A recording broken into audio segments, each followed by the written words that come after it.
Swayam Prabha. Digital India. Educated India.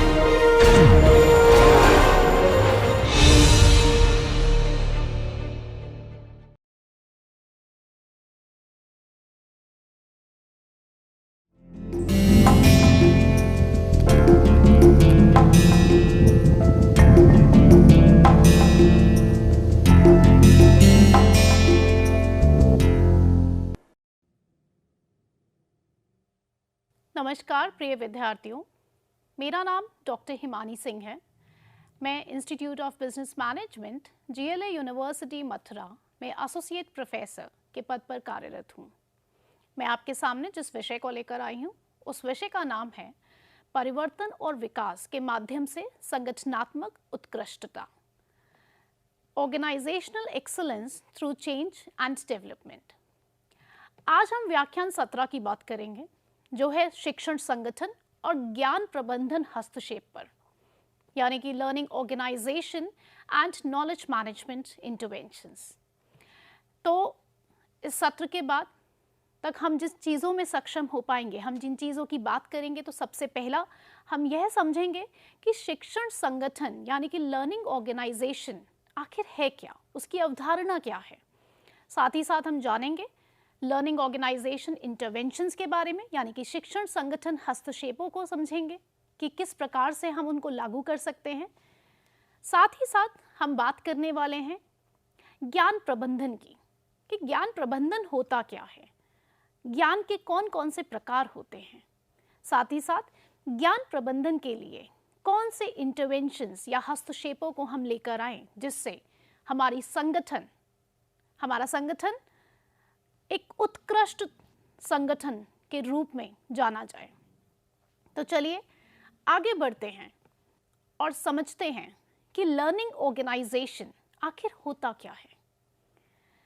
Learning organisation एक ऐसा संगठन है जो निरंतर सीखने और नवाचार को प्रोत्साहित करता है, जो यह कर्मचारियों के अंदर इस भावना को पैदा करता है कि हमें निरंतर अपने ऊपर कार्य करना है, हमें निरंतर नई से नई चीज़ों को सीखना है, नए से नए कौशल ग्रहण करने हैं, नए से नए ज्ञान को अर्जित करना है और साथ ही साथ नए विचारों को, नवाचार को, इनोवेशन को, क्रिएटिविटी को, रचनात्मकता को संगठन में लेकर आना है।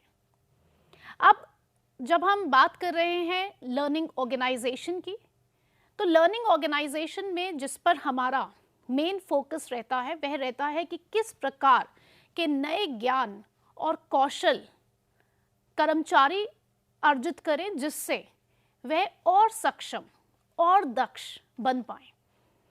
तो हमें यह जानना बेहद ज़रूरी है कि किसी भी लर्निंग ऑर्गेनाइजेशन यानी कि शिक्षण संगठन के उद्देश्य क्या होते हैं। तो सबसे पहला उद्देश्य तो यही है कि शिक्षण संगठन अपने कर्मचारियों को सीखने और विकासशील बनने के लिए प्रेरित करते हैं। वह चाहते हैं कि इस प्रकार की संस्कृति हो उनके संगठन में जिसकी वजह से व्यक्ति आगे बढ़े और ज़्यादा विकास करे। सिर्फ यही नहीं, क्योंकि कुछ लोगों को लगता है कि जब लर्निंग ऑर्गेनाइजेशन की बात हो रही है तो शायद हम यहाँ पर जो ट्रेनिंग या जिस पर बात कर रहे हैं वह सिर्फ और सिर्फ शीर्ष अधिकारियों के लिए बात कर रहे हैं, तो नहीं। लर्निंग ऑर्गेनाइजेशन यह हस्तक्षेप जो होता है वह संगठन के प्रत्येक स्तर पर सीखने की क्षमता को बढ़ावा देता है। वह फोकस करता है कि हर स्तर पर, चाहे आप निचले स्तर पर प्रबंधक हों, चाहे आप मध्यम स्तर पर हों या शीर्ष स्तर पर हों, हर स्तर पर किस प्रकार से अपने कर्मचारियों की उत्पादकता, उनके कौशल, उनकी प्रभावपूर्णता, उनकी दक्षता को बढ़ाया जा सके। तो आगे बढ़ते हैं और थोड़ा सा और डिटेल में बात करते हैं कि लर्निंग ऑर्गेनाइजेशन के उद्देश्य आखिर हैं क्या। तो सबसे पहला उद्देश्य और सबसे ज़रूरी उद्देश्य जो होता है वह है सतत सीखने को बढ़ावा देना, यानी कि कंटिन्यूअस लर्निंग। अब आप सोच के देखिए, हम जब कोई संगठन के साथ जुड़ते हैं तो हमें जब संगठन ने सिलेक्ट किया तो हमारे पास कुछ तो कौशल रहा होगा, कुछ स्किल्स रहे होंगे, कुछ एबिलिटीज़ रही होंगी, जिसकी वजह से हमें उसने सिलेक्ट किया है। क्या हम उन स्किल्स, उन कौशलों को लेकर अपनी ज़िंदगी में आगे बढ़ते चल सकते हैं? नहीं, हमें उसमें और कौशल और स्किल्स को लाना पड़ेगा और ज्ञान अर्जित करना पड़ेगा, तभी हम आगे की अपनी जर्नी में सफल हो पाएंगे। तो कंटिन्यूस लर्निंग, हमें यह नहीं सोचना चाहिए कि हमारी लर्निंग, हमारी तो पढ़ाई हो चुकी है, हमने तो ग्रेजुएशन, पोस्ट ग्रेजुएशन की पढ़ाई कर ली, अब हमारी लर्निंग हो चुकी है, अब हम सक्षम हैं हर चीज़ में। नहीं, जब हम लर्निंग ऑर्गेनाइजेशन की बात करते हैं तो लर्निंग ऑर्गेनाइजेशन का उद्देश्य होता है कि अपने कर्मचारियों को यह समझाना कि कंटिन्यूस लर्निंग यानी कि सतत सीखने की चाह बेहद ज़रूरी है और कंटिन्यूस लर्निंग होती रहनी चाहिए, नहीं तो आप संगठन से बाहर हो जाएंगी। सिर्फ यही नहीं, जब हम लर्निंग ऑर्गेनाइजेशन की बात करते हैं तो इसका जो अलग दूसरा उद्देश्य है वह है क्रिएटिविटी और नवाचार को बढ़ावा देना। अब आप देखिए ना, जब आप नई नई चीज़ें रोज सीखेंगे, कंटिन्यूस लर्निंग, सतत सीखने की बात जब हम कर रहे हैं, तो आप नई चीज़ों को लेकर आएंगे, नए विचार लेकर आएंगे, आप क्रिएटिव आइडियाज़ लेकर आएंगे। और जब आप क्रिएटिव आइडियाज़ लाएंगे तो इससे क्या होगा? संगठन का विकास होगा आपका। और तो और जब हम लर्निंग ऑर्गेनाइजेशन की बात कर रहे हैं तो यह टीम वर्क को भी बढ़ावा देता है, क्योंकि लर्निंग ऑर्गेनाइजेशन का मानना यह है कि सब अलग अलग लोगों से, दूसरे लोगों से हम बहुत कुछ सीखते हैं। तो जब हम टीम में कार्य करते हैं तो हम और लोगों को भी महत्व दे रहे हैं, उनसे बहुत सी चीज़ें सीख रहे हैं, तो कहीं ना कहीं एक कोहेसिव टीम बन रही है और हम टीम वर्क को आगे लेके चल रहे हैं। हम सिर्फ टीम में रहकर कार्य नहीं कर रहे हैं, हम कंटिन्यूस लर्निंग भी कर रहे हैं। और सिर्फ कंटिन्यूस लर्निंग या फिर लर्निंग ऑर्गेनाइजेशन से हमारा विकास तो होता ही है व्यक्तिगत तौर पर, साथ ही साथ हम एक प्रोफेशनल, एक अच्छे पेशेवर प्रबंधक के तौर में जाने जाते हैं, अपने आप को स्थापित कर पाते हैं। सिर्फ यही नहीं, हमारे को यह ज्ञान भी विकसित होता है कि कैसे हम ऐसी रणनीतियां बनाएं जो कि संगठन के विकास के लिए हों, जो संगठन को और दक्ष बनाएं। तो हमारी रणनीतिक सोच को भी यह विकसित करता है, क्योंकि हम हर दिन सीख रहे हैं, हर चीज से सीख रहे हैं। जब हम हर दिन सीख रहे हैं, हर चीज से सीख रहे हैं और हम ऐसे वातावरण में हैं जहां पर परिवर्तन जरूरी है, तो हमें यह भी सक्षम करवाता है कि हम किस प्रकार से एक अच्छे तरीके से परिवर्तनों का प्रबंधन कर पाएं। तो अगर हम लर्निंग ऑर्गेनाइजेशन की बात करें तो शायद आप समझ चुके होंगे कि लर्निंग ऑर्गेनाइजेशन का उद्देश्य बहुत ही विकासशील उद्देश्य है, जहां पर हम क्रिएटिविटी, नवाचार, टीम वर्क, इन सब की बात कर रहे हैं। तो चलिए आगे बढ़ते हैं और समझते हैं कि लर्निंग ऑर्गेनाइजेशन के इंटरवेंशंस को लागू कैसे किया जाए, हमारे संगठन में हम उसे इंप्लीमेंट कैसे करें। तो देखिए, जब हम इंप्लीमेंटेशन की बात कर रहे हैं तो सबसे पहले जो बात हमारे दिमाग में आती है वह होती है सीखने की संस्कृति बनाना। हमने बोला सतत सीखने की प्रक्रिया होनी चाहिए संगठन में। अभी हमने जब उद्देश्य की बात करी, तो जब हम लर्निंग ऑर्गेनाइजेशन बनाना चाहते हैं तो इसमें सबसे ज़रूरी तो यह है कि आपके संगठन की संस्कृति में लर्निंग ऑर्गेनाइजेशन की स्थापना हो। यानी कि हम बात करते हैं कि हमारे कर्मचारी नई चीज़ें सीखें, नई चीज़ों को डेवलप करें, लेकिन हम उन्हें संसाधन ही नहीं देते, हम उन्हें ट्रेनिंग ही नहीं देते, हम उन्हें समय ही नहीं देते। तो आप ये देखिए ना, हम सिर्फ कहने के लिए कह रहे हैं कि लर्निंग ऑर्गेनाइजेशन होनी चाहिए, लेकिन हमने उस लर्निंग ऑर्गेनाइजेशन को अपने संगठन की संस्कृति में तो हम लेकर ही नहीं आए। हमने अपने कर्मचारी को संसाधन नहीं दिए, हमने अपने कर्मचारी को समय नहीं दिया सीखने का, और हम कह रहे हैं कि उसे सीखना चाहिए। तो आपको कहीं ना कहीं अगर लर्निंग ऑर्गेनाइजेशन के रूप में अपने संगठन को स्थापित करना है तो याद रखिए, सबसे पहले आपको अपनी संस्कृति पर कार्य करना पड़ेगा, ऑर्गेनाइजेशनल कल्चर पर कार्य करना पड़ेगा। जब आपके कल्चर में, आपकी संस्कृति में ये चीज आ जाएगी, तभी आपके कर्मचारी भी आपके साथ आगे बढ़ेंगे। अब इसके अलावा अगर हम बात करें तो किस प्रकार से हम लर्निंग ऑर्गेनाइजेशन को स्थापित कर सकते हैं, तो उसको स्थापित करने के लिए फीडबैक सिस्टम स्थापित करना पड़ेगा। हमें लोगों को बताना तो चाहिए कि अगर उन्होंने कुछ सीखा तो वह अच्छा था या गलत था, वह कंपनी या संगठन के लिए महत्वपूर्ण था या नहीं था, वह उन व्यक्तियों के लिए भी महत्वपूर्ण था या नहीं था, वह किस प्रकार से संगठन को आगे लेके जा रहा है। तो एक अच्छा फीडबैक सिस्टम अगर होगा तब हम एक अच्छे लर्निंग ऑर्गेनाइजेशन की बात कर सकते हैं। क्यों? क्योंकि जब हम नई चीज़ें सीख रहे हैं और हमें यह भी पता चल रहा है, साथ साथ ही हमें फीडबैक मिल रहा है कि यह चीज़ सही है या गलत है, या यह चीज़ और कैसे बढ़ाई जा सकती है, या इस चीज़ के क्या फ़ायदे हैं सीखने के, तो आप सोच के देखिए ना, आपका एक मोटिवेशन लेवल, एक मनोबल अलग ही बढ़ेगा। आपको समझ आएगा कि क्या आप सही रास्ते पर चल भी रहे हैं या नहीं, या फिर बस ऐसे ही कुछ भी सीखने की होड़ में आप आगे बढ़ रहे हैं। अगर आपको अपने संगठन को लर्निंग ऑर्गेनाइजेशन बनाना है तो आपको यह भी देखना होगा कि क्या आपके संगठन में टीम वर्क का कल्चर है या नहीं, टीम लर्निंग होती है या नहीं, लोग साथ में रहकर सीखते हैं या नहीं। क्योंकि अब देखिए, हम सीखते किससे हैं? हम सीखते हैं अपने आसपास के वातावरण से।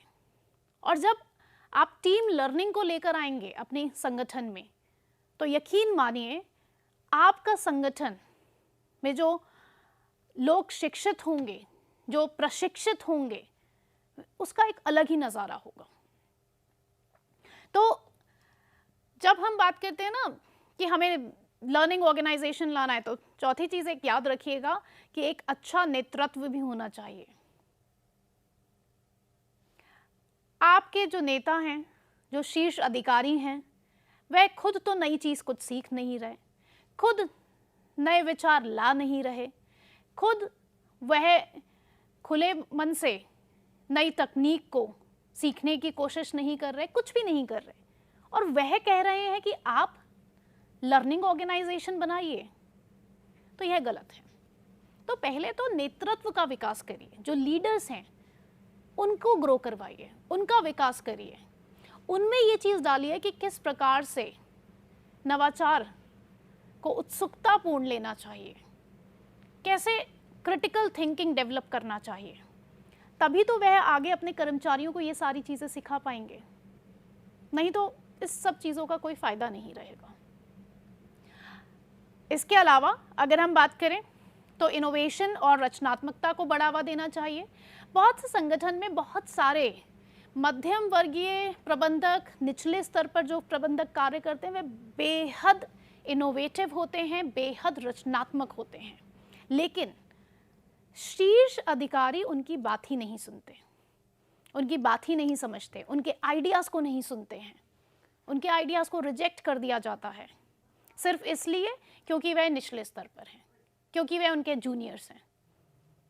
तो देखिए, अगर ऐसा रहेगा, अगर आप अपने कर्मचारियों में रचनात्मकता को बढ़ावा नहीं देंगे, उन्हें प्रोत्साहित नहीं करेंगे, मैं यह नहीं कह रही कि हर आइडिया को आप आगे लेके चलिए अपने संगठन में, वो पॉसिबल भी नहीं है, लेकिन जहाँ पर कुछ लोग नई चीज़ों की बात कर रहे हैं, नई चीज़ों को ला रहे हैं, तो उन्हें प्रोत्साहित तो करिए, उनका मनोबल तो बढ़ाइए, उनसे यह तो कहिए कि हाँ, आपने अच्छी चीज़ करी है।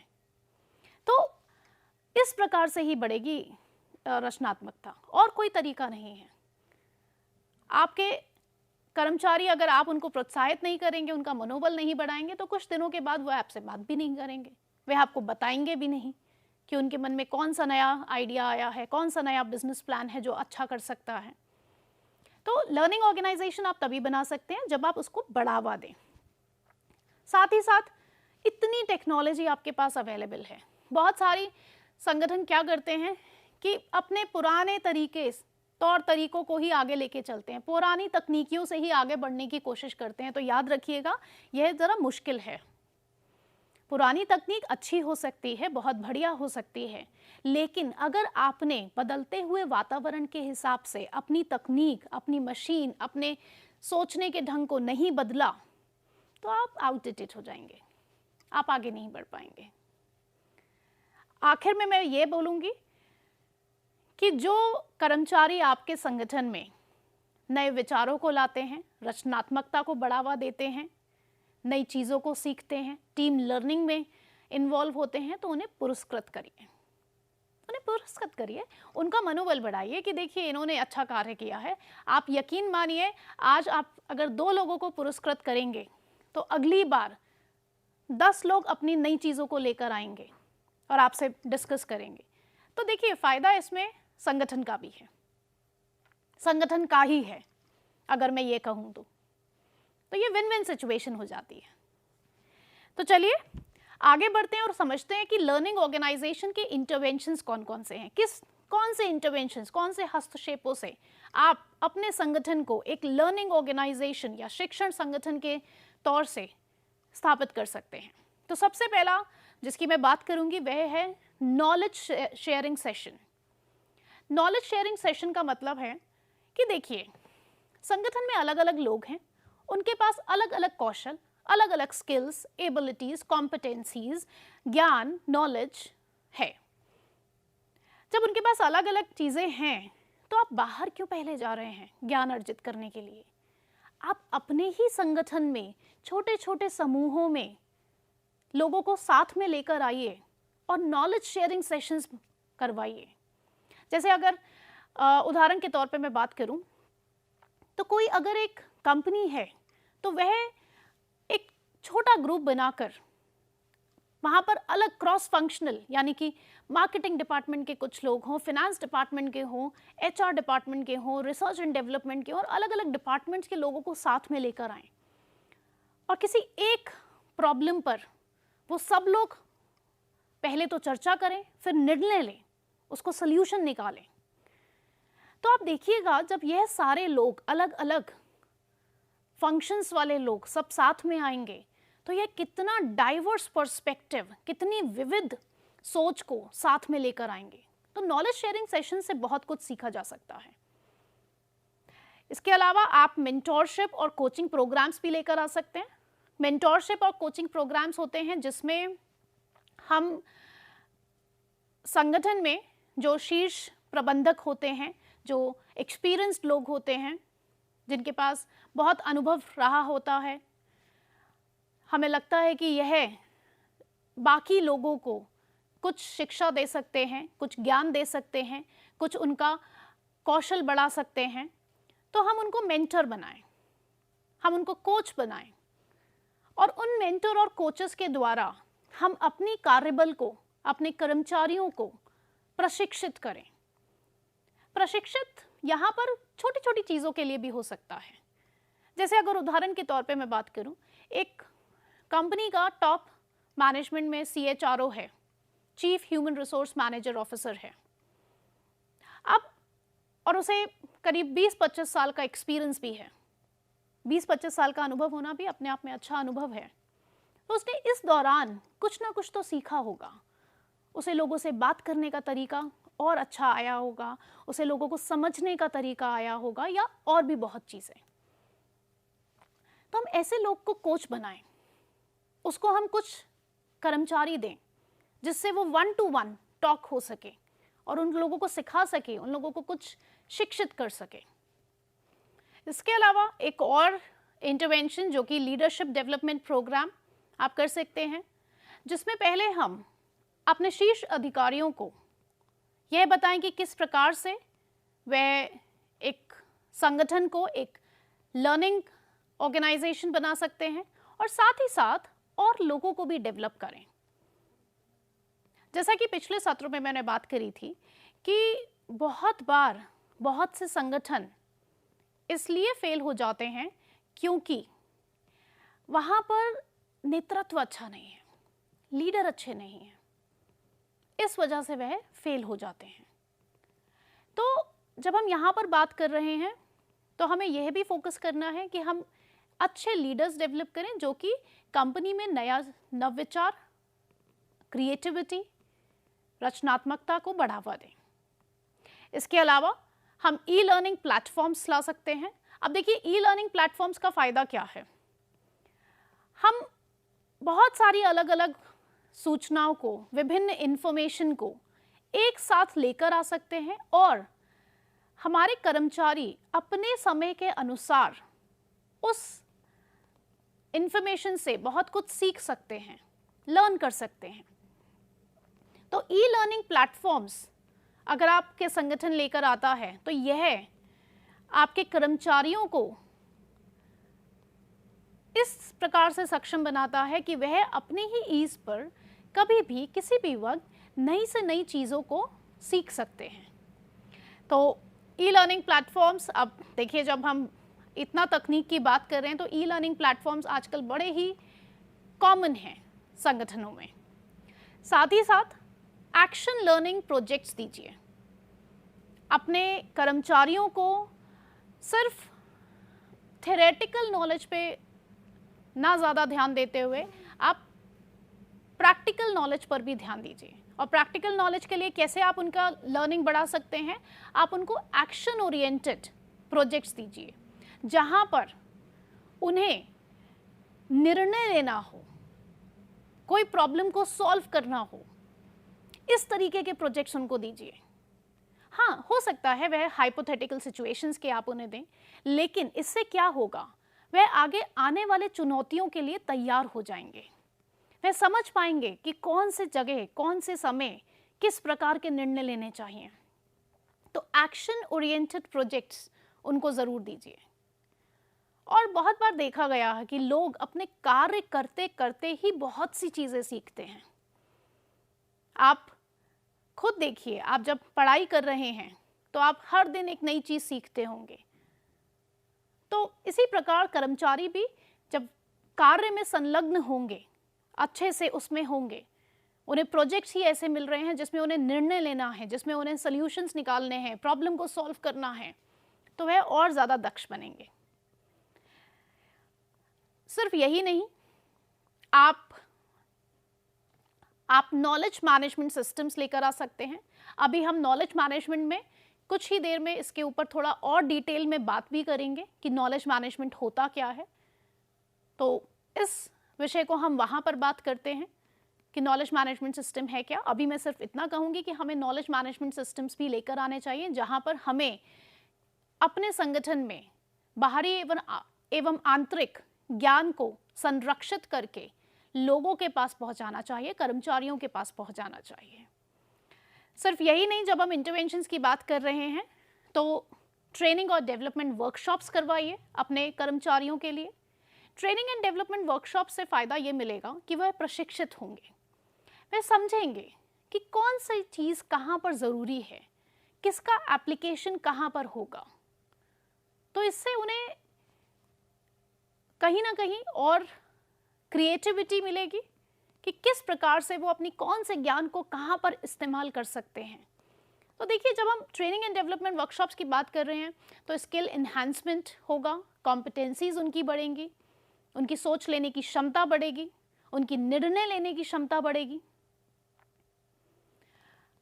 तो यकीन है हमें कि संगठन का विकास तो होगा ही।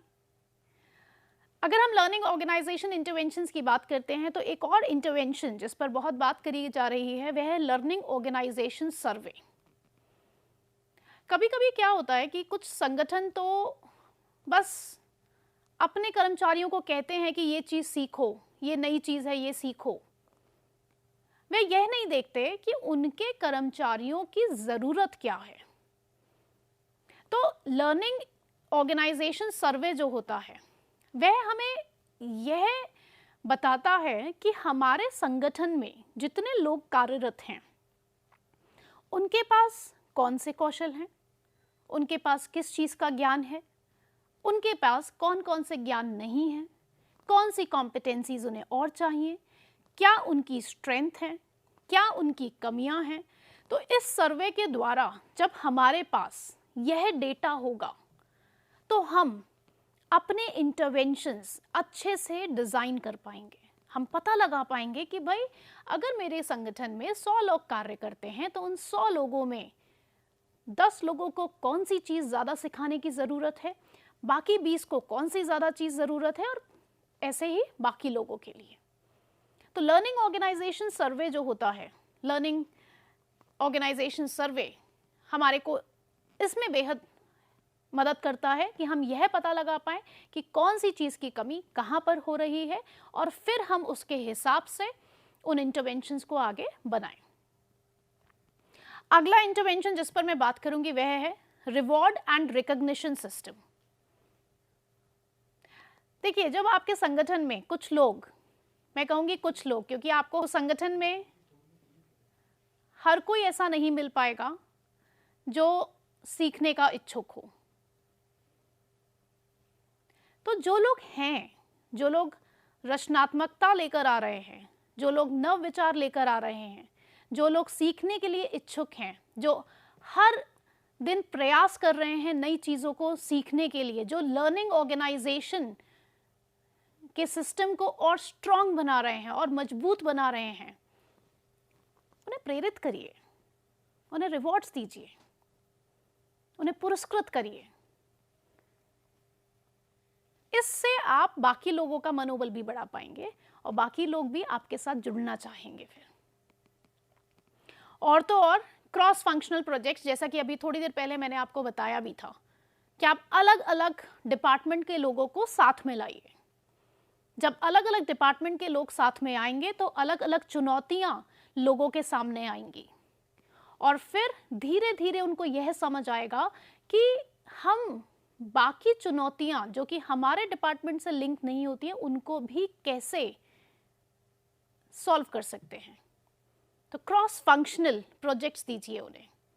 अगर आज आप मार्केटिंग में हैं तो कुछ दिन आप एचआर में काम करिए, कुछ दिन आप फाइनेंस डिपार्टमेंट में काम करिए, तो आप नई चीज़ें सीखेंगे। जब आप नई चीज़ें सीखेंगे तो आप अपने डिपार्टमेंट के लिए भी रचनात्मकता लेकर आ पाएंगे, क्योंकि अब आपका पर्सपेक्टिव बढ़ जाएगा, सोचने की क्षमता बढ़ जाएगी, चीज़ों को देखने की क्षमता बढ़ जाएगी। इसके साथ ही साथ फीडबैक एंड रिफ्लेक्टिव सेशंस लगाइए, जिसमें लोगों को बताइए कि कौन सी चीज़ उन्होंने अच्छी सीखी है, कौन सी नहीं अच्छी है, कौन सी और सीखनी चाहिए। तो फीडबैक सेशंस के साथ लगाइए और साथ ही साथ इनोवेशन चैलेंजेस दीजिए उन्हें।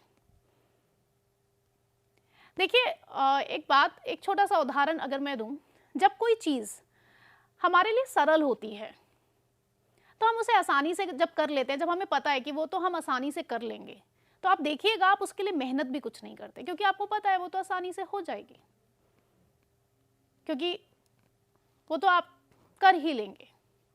लेकिन जब हमको कोई ऐसा टास्क मिलता है जिसमें हमें लगता है कि ये हमारी क्षमता से थोड़ा सा अधिक है,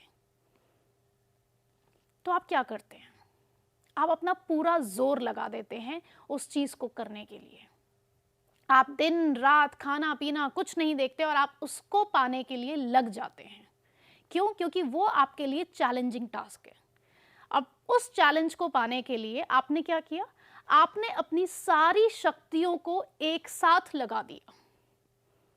तो देखिए, संगठन में भी जब आप अपने कर्मचारियों को इनोवेटिव चैलेंजेस देंगे तो उनकी क्षमताएं और बढ़ेंगी, उनकी दक्षता में प्रभाव आएगा, और जो चीज़ आप आसानी से कर लेते हैं तो उस पर आप ज़्यादा मेहनत नहीं करते हैं। तो चैलेंजिंग टास्क्स दीजिए। तो ये सब थे लर्निंग ऑर्गेनाइजेशन इंटरवेंशंस। अगर आप इन इंटरवेंशंस को लेकर आते हैं तो आप एक संगठन में एक अच्छा लर्निंग कल्चर बना सकते हैं, जो कि आज के समय में तो बेहद ज़रूरी है। अगर आज के व्यवसाय में या आज के वातावरण में मैं कहूँ कि आपको अपना व्यवसाय अच्छे से आगे बढ़ाना है तो आपके व्यवसाय को लर्निंग ऑर्गेनाइजेशन बनने की ज़रूरत है। तो चलिए आगे बढ़ते हैं और समझते हैं नॉलेज मैनेजमेंट क्या होता है, क्योंकि लर्निंग ऑर्गेनाइजेशन के साथ साथ ही चलता है नॉलेज मैनेजमेंट भी। अब नॉलेज मैनेजमेंट है क्या? नॉलेज मैनेजमेंट किसी संगठन के भीतर ज्ञान को संगठित करना, साथ ही साथ संरक्षित करना, साझा करना और प्रभावी रूप से उसका उपयोग करने की प्रक्रिया को कहते हैं। देखिए, कोई भी संगठन है तो उसमें कुछ मौजूदा ज्ञान होंगे, वहाँ के लोगों के पास कुछ ना कुछ ज्ञान तो होगा, हर इंसान के पास कुछ ज्ञान होगा। तो उस ज्ञान को किस प्रकार से आप संगठित कर पाते हैं, यानी कि ऑर्गेनाइज कर पाते हैं, और साथ ही साथ कैसे आप उसको संरक्षित करके लोगों से शेयर कर पाएं, साझा कर पाएं, उसका उपयोग कर पाएं आगे आने वाली पीढ़ियों के लिए। तो जब हम नॉलेज मैनेजमेंट की बात कर रहे हैं तो पहले हमको यह समझने की बहुत ज़रूरत है कि नॉलेज के प्रकार क्या होते हैं, टाइप्स ऑफ नॉलेज। तो सबसे पहला जो प्रकार जिस पे मैं बात करूंगी वह होता है टैसिट नॉलेज। अब ये टैसिट नॉलेज क्या है? टैसिट नॉलेज यह व्यक्ति के अनुभवों, कौशल, अंतर्दृष्टि और व्यक्तिगत विशेषताओं पर निहित होता है। जैसे कि अगर मैं बोलूं उदाहरण के तौर पर, एक शीर्ष प्रबंधक है, टॉप मैनेजमेंट लीडर है, उसको एम्प्लॉयज को मैनेज करना बहुत अच्छा आता है, मतलब कि उसको लोगों का प्रबंधन करना बहुत अच्छा आता है, लोगों को ट्रेनिंग देना बहुत अच्छा आता है, प्रशिक्षित करना बहुत अच्छा आता है। तो यह उसका तरीका है कि वह जिस तरीके से लोगों को प्रशिक्षित करता है, लोग ट्रेन होते हैं। तो यह हुई उसकी टैसिट नॉलेज। जब हम टैसिट नॉलेज की बात करते हैं तो इसको व्यक्त करना कठिन होता है। क्यों? क्योंकि जैसा मैंने बोला कि यह तो उसकी विशेषता है, उस व्यक्ति की विशेषता है कि वह इस प्रकार से लोगों को प्रशिक्षित करता है या इस प्रकार से ट्रेनिंग सेशन लेता है कि सब लोग उसकी बात सुनते हैं, सब लोग प्रशिक्षित होते हैं। तो यह उसका एक व्यक्तिगत विशेषता है, यह उसकी क्वालिटी है, उसका कैरेक्टरिस्टिक है। इसको हम किसी कॉपी पर लिख नहीं सकते हैं, इसको हम कोई दस्तावेजीकरण नहीं कर सकते हैं इसका। क्यों? क्योंकि यह उस व्यक्ति विशेष की एक विशेषता है। जैसे आपने देखे होंगे कुछ लोग संगठन में बहुत ही एम्पैथेटिक होते हैं, लोगों की बातों को सुनते हैं, समझते हैं, तो यह भी उनकी विशेषता है। इसको आप कहीं पर दस्तावेजीकरण नहीं कर सकते कि वो एम्पैथेटिक कैसे बना या कैसे वो एम्पैथी शो करता है बाकी कर्मचारियों के प्रति। तो यह होती है टैसिट नॉलेज। टैसिट नॉलेज को आप लिखित रूप में कहीं पर भी स्टोर नहीं कर सकते हैं। टैसिट नॉलेज जो होती है, जैसा कि मैंने अभी बताया था आपको, अगर हम उदाहरण के तौर पे बात करें तो किसी भी अनुभवी कर्मचारी का निर्णय लेने का तरीका, कि वो इस प्रकार के निर्णय लेता है कि सब चीज़ें बड़ी बढ़िया हो जाती हैं। तो आप इसको कैसे दस्तावेजीकरण करेंगे इस चीज़ का, या आप कैसे इसको लिखेंगे? क्योंकि यह उस व्यक्ति की विशेषता है। अब आप ये कह सकते हैं कि हाँ, उसको इतने सालों का अनुभव हो गया है तो वह इस प्रकार से निर्णय लेता है, जो भी आप कहिए, लेकिन यह आप कहीं पर व्यक्त नहीं कर पाएंगे कि किस प्रकार से वह निर्णय लेता है। तो यह होती है टैसिट नॉलेज। एक होती है एक्सप्लिसिट नॉलेज। एक्सप्लिसिट नॉलेज है, यह वह ज्ञान होता है जो आसानी से शब्दों में, संख्याओं में, दस्तावेजों में व्यक्त किया जा सकता है, जो लिखित रूप में आ सकता है।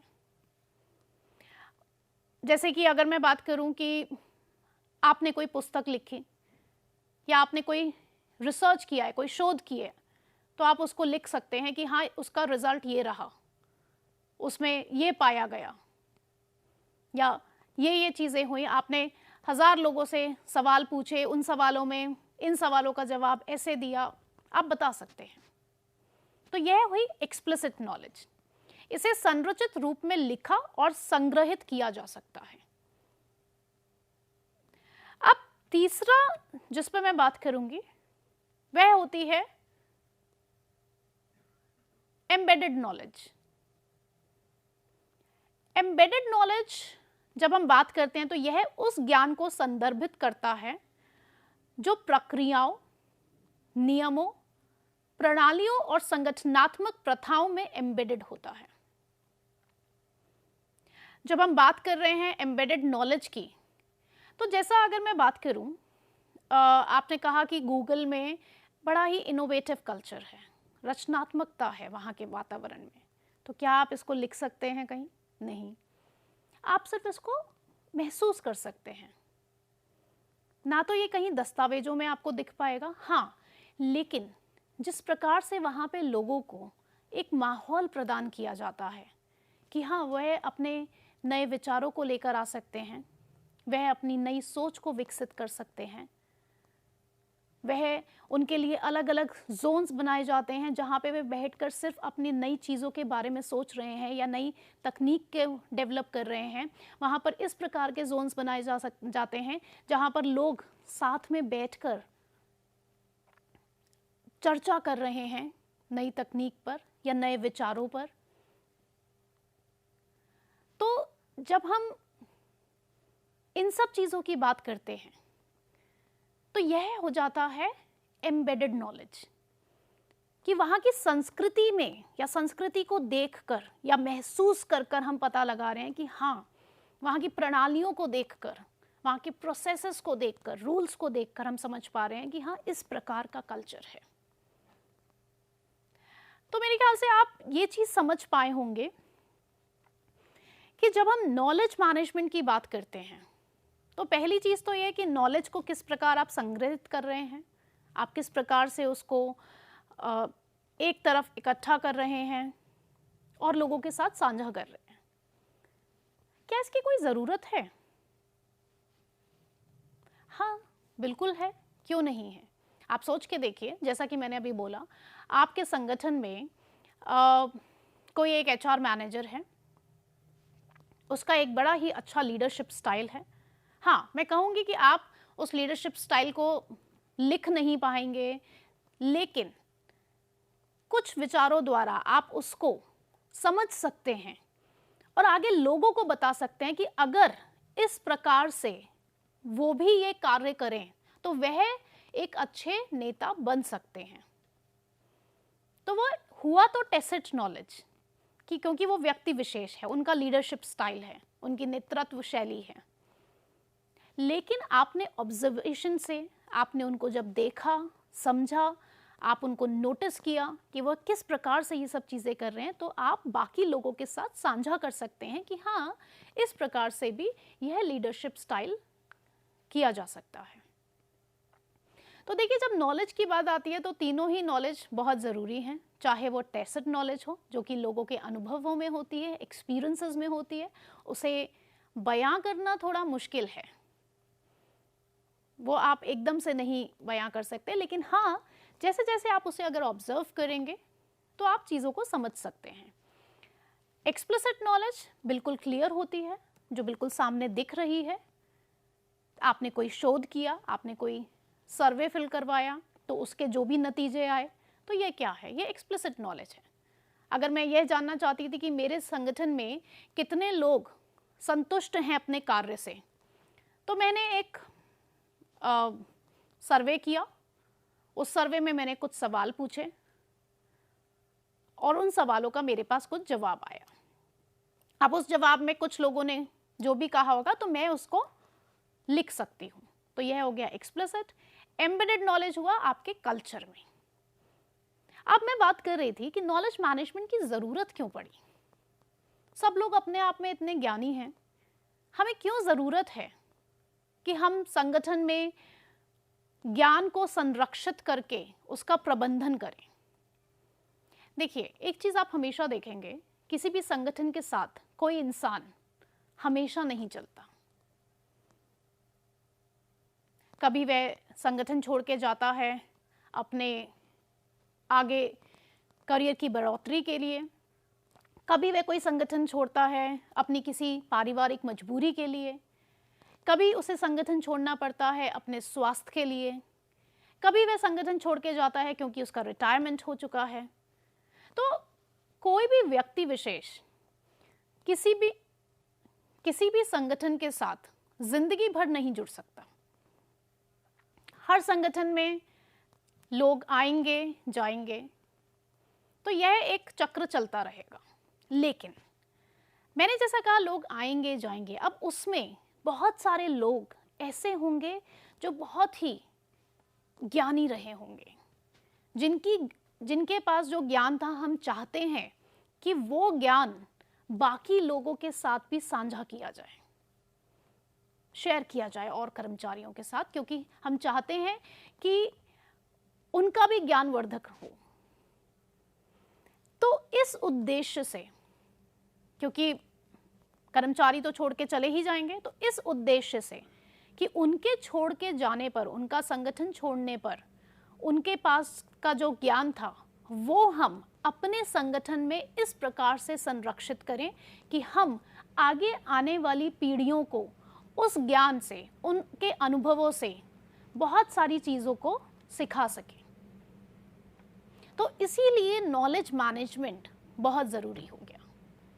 जैसे कि हम नहीं चाहते कि जो अच्छे लोग हमारे संगठन को छोड़ के जा रहे हैं तो उनसे हम कोई भी सीख ही ना ले पाएं, तो हम कोशिश करते हैं कि उनके ज्ञान को हम संरक्षित करें, और इस प्रकार संरक्षित करें कि हम उसे अपने कर्मचारियों से साझा कर सकें और उस ज्ञान को इस प्रकार से उपयोग में लाएं कि आगे हमारे संगठन का और विकास हो पाए।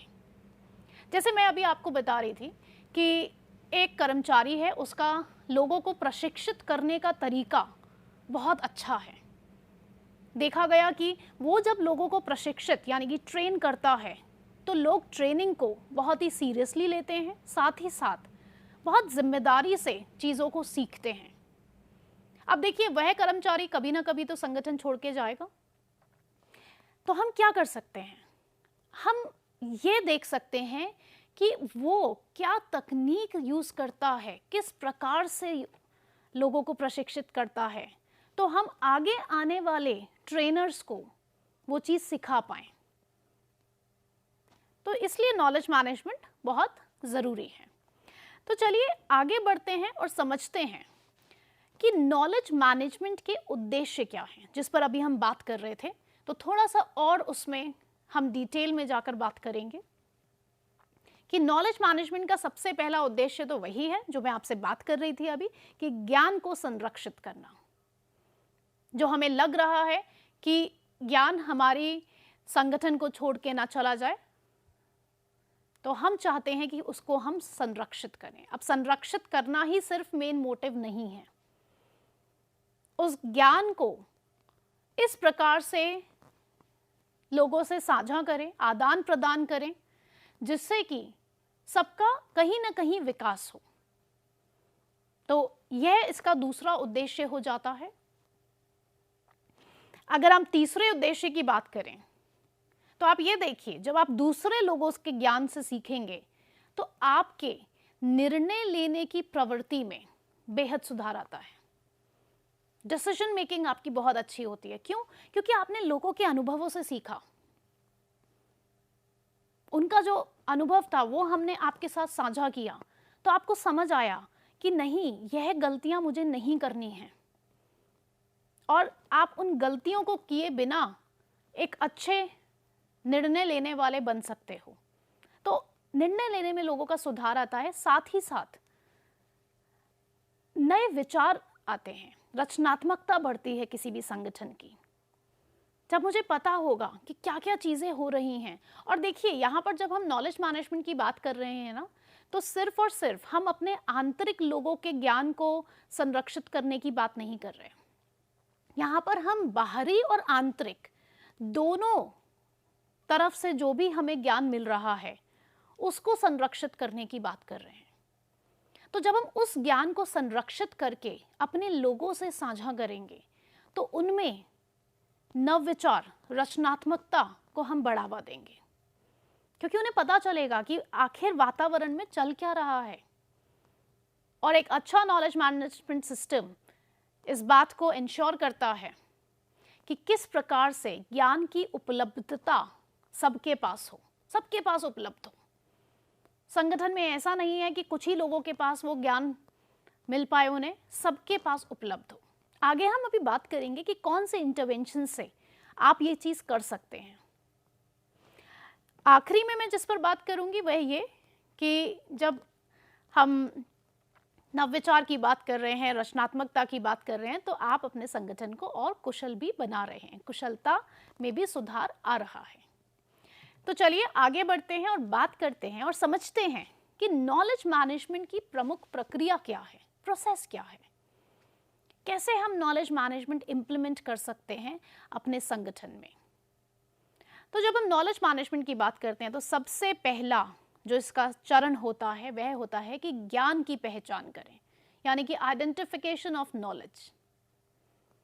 अब देखिए, हर इंफॉर्मेशन आपके लिए जरूरी नहीं है, तो आपको यह समझना सबसे पहले जरूरी होगा कि आपके लिए कौन सा ज्ञान महत्वपूर्ण है, आपकी कंपनी के लिए कौन सा ज्ञान महत्वपूर्ण है, आपको कौन सी चीजों या आपके संगठन के लिए कौन सी ऐसी चीजें हैं जिसके लिए ज्ञान चाहिए। और सिर्फ यही नहीं, आप यह भी देखिए कि आपके संगठन में, या अगर हम बात करें बाहरी स्रोतों की भी, तो ऐसे कौन से लोग हैं जिनसे ज्ञान अर्जित किया जा सकता है। आप हर एक से नहीं ज्ञान लेंगे। देखिए, जब हम नॉलेज मैनेजमेंट की बात कर रहे हैं ना, तो यहाँ पर यह मतलब नहीं है कि आपके पास जो ज्ञान आ रहा है आप उसको संरक्षित करें और उसको आप साझा करें, नहीं, बिल्कुल नहीं। तो सबसे पहली स्टेज में आपको तो यह समझने की ज़रूरत है कि जिस ज्ञान की आप बात कर रहे हैं, जिस ज्ञान को आप संरक्षित कर रहे हैं, क्या वह आपके संगठन के लिए, आपके संगठन के कर्मचारियों के लिए, उनकी सोच के लिए महत्वपूर्ण भी है या नहीं। और कौन से ऐसे लोग होंगे, कौन से ऐसे विशेषज्ञ होंगे जिनसे आप वो ज्ञान लेना चाहेंगे। तो यह तो होता है सबसे पहला चरण। आगे बढ़ते हैं और बात करते हैं दूसरे चरण की, जो होता है नॉलेज एक्विजिशन, यानी कि ज्ञान का अधिग्रहण।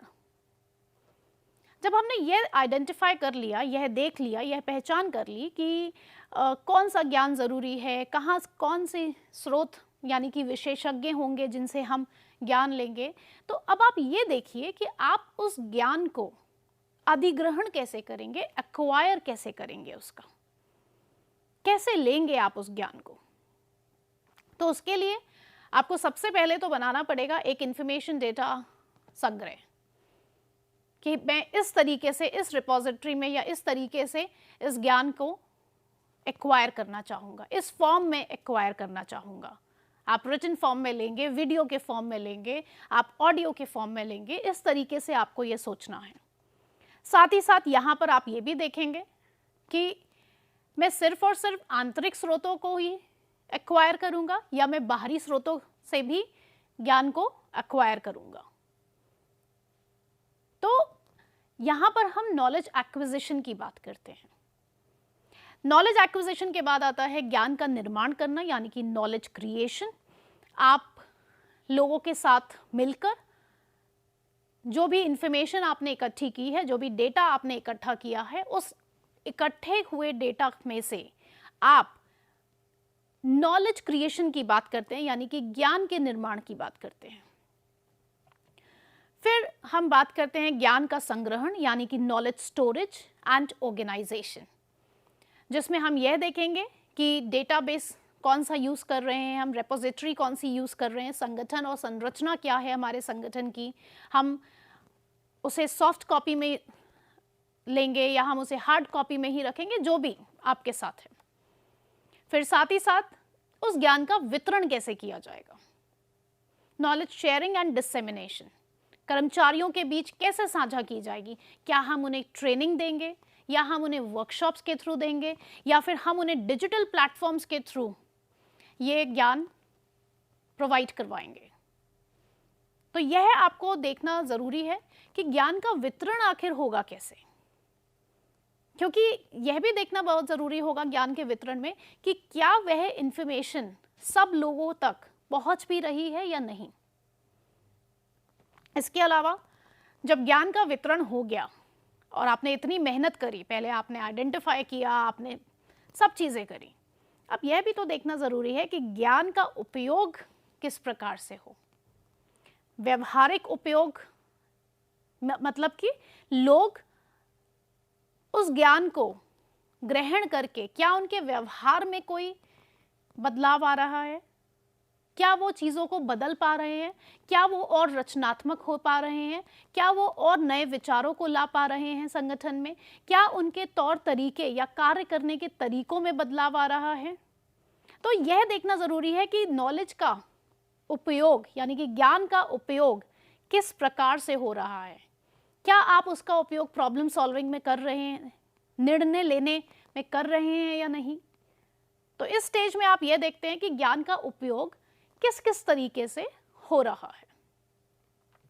इसके अलावा फिर जब हम बात करेंगे तो हम यह भी देखते हैं कि नॉलेज यानी कि ज्ञान को संरक्षण तो हमने कर लिया, लेकिन उसका पुनः उपयोग कैसे किया जाए।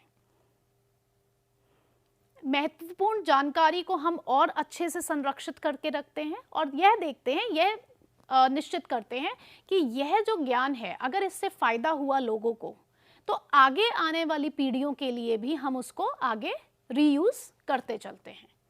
और समय समय पर हमें यह भी देखना है कि हम फीडबैक लेते रहें। देखिए, कभी कभी क्या होता है कि हमें लगता है कि कुछ चीज़ें बहुत उपयोगी हैं हमारे कर्मचारियों के लिए, उनकी उत्पादकता बढ़ाएंगी, लेकिन हमें बाद में फीडबैक मिला कि नहीं, ऐसा कुछ हुआ ही नहीं। तो ये एक दिक्कत आ जाती है। तो चलिए आगे बढ़ते हैं और बात करते हैं नॉलेज मैनेजमेंट इंटरवेंशंस की। तो नॉलेज मैनेजमेंट इंटरवेंशंस में सबसे पहला है नॉलेज रिपोजिटरी, जैसा कि हम बात कर रहे थे कि नॉलेज रिपोजिटरी आप बनाइए और साथ ही साथ जो भी बेस्ट प्रैक्टिसेस आपके मैनेजर्स या आपके कर्मचारी करते हैं वो एक दूसरे से साझा करिए, एक दूसरे को बताइए। लर्निंग पोर्टल्स लेकर आइए जिससे कि लोग अपने ही सुविधा के अनुसार चीज़ों को पढ़ सकें, ज्ञान अर्जित कर सकें। और इसके साथ साथ कोलैबोरेटिव प्लेटफॉर्म्स, जैसे कि अगर मैं उदाहरण के तौर पे बोलूँ माइक्रोसॉफ्ट टीम्स एटसेट्रा, ये सब चीज़ों को आप लेकर आइए जिससे कि लोग साथ में आकर बात कर सकें और एक दूसरे से ज्ञान का आदान प्रदान कर सकें। साथ ही साथ मेंटोरशिप प्रोग्राम्स लाइए, जैसे कोच बनाइए, मेंटर बनाइए कंपनी में लोगों के ऊपर, जिससे कि वो इनको डायरेक्ट 1-to-1 गाइडेंस दे पाएँ। इसके अलावा कम्युनिटी ऑफ प्रैक्टिस लेकर आइए, अलग अलग विभागों के लोगों को साथ में बिठाइए जिससे कि वह नई चीज़ों पर बात करें। इसके अलावा नॉलेज कैफ़े एक इनफॉर्मल सेटिंग होती है जहाँ पर लोग अपने मन के अनुसार अलग अलग लोगों के साथ, ऑर्गेनाइजेशन के, संगठन के लोगों के साथ में बैठें और नई चीज़ों पर बात करें और अपने एक्सपीरियंसेस को, अपने अनुभवों को शेयर करें। और साथ ही साथ डॉक्यूमेंटेशन और आर्काइविंग पर बहुत कार्य करिए, क्योंकि आप लोग ये ज्ञान का आदान प्रदान कर रहे हैं, लेकिन अगर उसको हम आगे दूसरे लोगों से साझा नहीं कर पा रहे तो इसका कोई मतलब नहीं है। तो कोशिश करिए ज़्यादा से ज़्यादा ज्ञान को आप डॉक्यूमेंट कर पाएँ, जिससे कि डॉक्यूमेंटेशन के थ्रू आप बाकी लोगों के साथ उसे साझा कर पाएँ। और साथ ही साथ जब हम नॉलेज मैनेजमेंट की बात करते हैं तो इसमें यह ज़रूर ध्यान रखिएगा कि किस प्रकार गोपनीय जानकारी को आप अच्छे से संरक्षित करके रखें। कॉन्फिडेंशियल इंफॉर्मेशन मैनेजमेंट, बहुत बार ऐसा होता है कि हम इस प्रकार की चीज़ों को शेयर कर देते हैं अपने सब कर्मचारियों के साथ, जो कि हमें नहीं करनी चाहिए। तो यह भी आपको देखना होगा कि कौन से ज्ञान, कौन से नॉलेज की बात हमें हर एक से करनी है। मैं यहाँ ये नहीं कह रही कि आप लोगों में कोई डिफ्रेंसिएशन लाएं, लेकिन आपको यह देखना ज़रूरी है कि कौन सी ऐसी इंफॉर्मेशन है जो कॉन्फिडेंशियल है, जिसको थोड़ा ज़्यादा अच्छे से संरक्षित करने की ज़रूरत है। और साथ ही साथ अंत में मैं ये कहूँगी कि एक फीडबैक सिस्टम अपना लेकर आइए। उस फीडबैक सिस्टम के तहत आप अपने नॉलेज सिस्टम को और स्ट्रॉन्ग बनाइए। और वो कैसे बनाएंगे, क्योंकि आपको पता चलेगा कि आपके एग्जिस्टिंग नॉलेज सिस्टम में कहाँ पर क्या कमियाँ हैं। वह आपके लोग ही बता सकते हैं जो उस नॉलेज सिस्टम को यूज़ कर रहे हैं। तो उनसे फीडबैक लीजिए और समझिए कि कहाँ पे दिक्कतें हैं। तो छात्रों, मैं समझती हूँ कि इस सत्र में आपको शिक्षण संगठन यानी कि लर्निंग ऑर्गेनाइजेशन की अवधारणा समझ आई होगी और साथ ही साथ उसके इंटरवेंशंस भी समझ आए होंगे। इसके अलावा हमने इस सत्र में जिस पर बात करी वह था नॉलेज मैनेजमेंट सिस्टम, कि ये क्या होता है और साथ ही साथ ऐसे कौन से नॉलेज मैनेजमेंट इंटरवेंशंस या उसकी प्रक्रिया क्या होती है, इस बात पर हमने चर्चा की है। मैं आशा करती हूँ कि आपको यह सत्र समझ आया होगा। धन्यवाद।